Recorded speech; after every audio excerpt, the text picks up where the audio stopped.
చాలా మంది ఫాస్ట్ గా వెయిట్ లాస్ కావాలి అని చెప్పేసి బ్రేక్ఫాస్ట్ ని స్కిప్ చేస్తూ ఉంటారు. మరి స్కిప్ చేయడం వల్ల మీరందరూ వెయిట్ లాస్ అవుతూ ఉన్నారా, వెయిట్ గెయిన్ అవుతూ ఉన్నారా? అది నా కామెంట్ బాక్స్ లో రాయండి.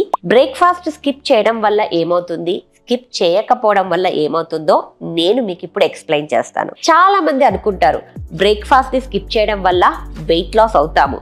అది వెయిట్ లాస్ ని డైరెక్ట్ గా అయితే అఫెక్ట్ చేయదు. ఎందుకంటే మీరు బ్రేక్ఫాస్ట్ స్కిప్ చేయడం వల్ల మీ క్యాలరీస్ అయితే తగ్గుతాయి, కానీ సరైన న్యూట్రియంట్స్ మీ బాడీకి అందచేస్తున్నారా లేదా అన్నది కూడా మీ మైండ్ లో గుర్తుపెట్టుకోవాలి. అలా ఫాస్టింగ్ చేయడం ద్వారా మన బాడీలో ఉన్న ఫ్యాట్ తగ్గిపోతూ ఉంటుంది.